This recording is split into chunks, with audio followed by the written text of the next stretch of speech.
କିଛି ଅଲଗା ବି ଭାବନ୍ତୁ। ଆମେ ନିଜର ଏହି ଛୋଟିଆ ଜୀବନରେ ଅନେକ ସ୍ୱପ୍ନ ଦେଖିଥାନ୍ତି। ଅସଫଳତାର ସମୟ ଆମ ଜୀବନର ଲକ୍ଷ୍ୟ ବାବଦରେ ଭାବିବାକୁ ସୁଯୋଗ ଦେଇଥାଏ। ଏଥିପାଇଁ ଏହି ସମୟ ବହୁତ ଅନୁକୂଳ ଅଟେ।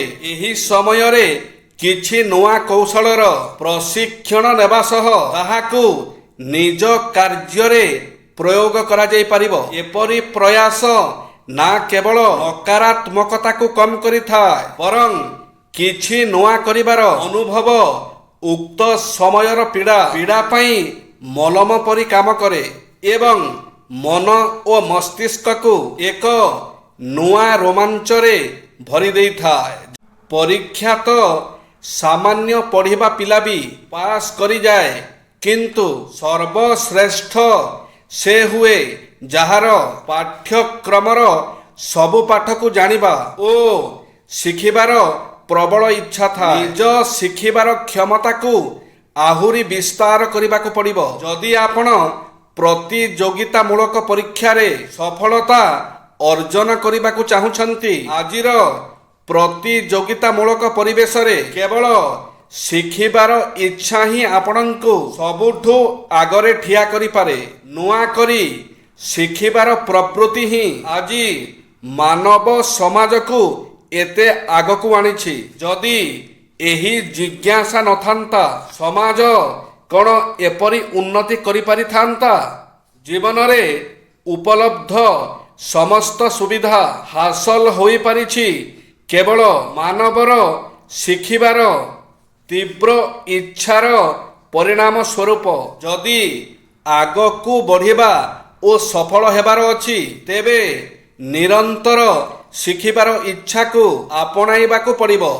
ଯଦି ଆପଣ ରସା ତଳକୁ ପହଞ୍ଚି ଗଲେଣି, ତଥାପି ନିଜକୁ ସୌଭାଗ୍ୟଶାଳୀ ଭାବନ୍ତୁ, କାରଣ ଏବେ ଆପଣଙ୍କ ଯାତ୍ରା କେବଳ ଗୋଟିଏ ଦିଗକୁ ହେବ, ତାହା ହେଉଛି ଉପର ଆଡ଼କୁ।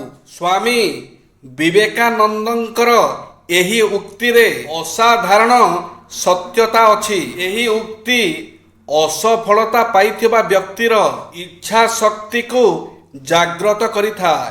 ଅସଫଳତା ଏକ ସାଧାରଣ ପ୍ରକ୍ରିୟା ଅଟେ। ଏହାକୁ ସକାରାତ୍ମକ ଭାବରେ ଦେଖିବାକୁ ଚେଷ୍ଟା କଲେ ଏହା ବହୁତ ରଚନାତ୍ମକ ହୋଇପାରେ। ଯଦି ଆପଣ ଅସଫଳତା ସହ ଜଡ଼ିତ ଅଛନ୍ତି, ତେବେ ଆପଣ ନିଶ୍ଚୟ କିଛି ସୁଫଳ ମିଳିଲା ଭଳି କାମ କରିପାରନ୍ତି। ଦିନକୁ ଗୋଟେ ଥର ସେହି ମଣିଷ ସାଥିରେ ନିହାତି କଥା ହୁଅନ୍ତୁ, ଯିଏକି ଆପଣଙ୍କ ସାଥିରେ କଥା ହେବା ପାଇଁ ଦିନସାରା ଆପଣଙ୍କର ଅପେକ୍ଷାରେ ରହିଥାଏ। ପ୍ରଭୁ ପରମ ବ୍ରହ୍ମ, ଜଗତର ପରମ କାରଣ ପରମ ବ୍ରହ୍ମଙ୍କର ଜୀବମାନଙ୍କ ପ୍ରତି କାର୍ଯ୍ୟ କାରଣ ଓ ଇନ୍ଦ୍ରିୟ ଆଦି ନାହିଁ। ଅର୍ଥାତ୍ ବ୍ରହ୍ମଙ୍କ ଠାରେ ଦେହ ଓ ଇନ୍ଦ୍ରିୟ ଭାବ ନାହିଁ। ଇନ୍ଦ୍ରିୟ ନଥିଲେ ବି ସେ ସବୁ ଇନ୍ଦ୍ରିୟର କାରଣ ଅଟନ୍ତି। ତାଙ୍କଠାରୁ ବଡ଼ କେହି ନାହିଁ, ତାଙ୍କ ସମାନ ମଧ୍ୟ କେହି ହୋଇପାରନ୍ତି ନାହିଁ। ତାଙ୍କୁ ବଳ, ଜ୍ଞାନ, କ୍ରିୟା ରୂପ ସ୍ୱରୂପଭୂତ ଏକ ଅଦ୍ଭୁତ ଓ ଅଦୃଶ୍ୟ ଦିବ୍ୟ ଶକ୍ତି ଭାବରେ ବର୍ଣ୍ଣନା କରାଯାଇଛି।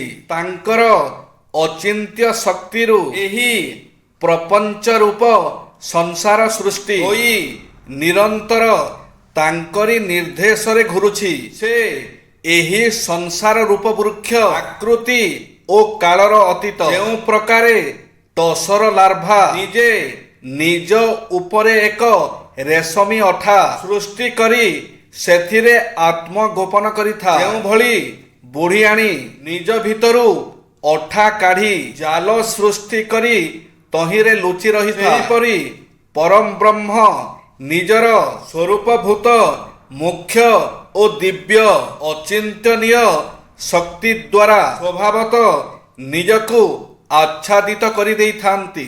ତାହା ଫଳରେ ସଂସାରୀ ଜୀବ ତାଙ୍କୁ ଦେଖିପାରେ ନାହିଁ, ତାଙ୍କର ସର୍ବମାନତାକୁ ଜାଣିପାରେ ନାହିଁ। ସେ ଆମର ପରମ ଆଶ୍ରୟଦାତା ହେଲେ ମଧ୍ୟ ଆମେ ତାଙ୍କୁ ଜାଣିପାରୁନାହିଁ। ସେହି ଏକ ପରମଦେବ ପରମେଶ୍ୱର ସକଳ ପ୍ରାଣୀଙ୍କ ହୃଦୟ ମଧ୍ୟସ୍ଥ ଗୁମ୍ଫାରେ ଲୁଚି ରହିଛନ୍ତି। ସେ ସର୍ବବ୍ୟାପୀ ଓ ସମସ୍ତ ପ୍ରାଣୀଙ୍କର ଅନ୍ତର୍ଯ୍ୟାମୀ ଅଟନ୍ତି। ଜୟ ଶ୍ରୀ ଜଗନ୍ନାଥ।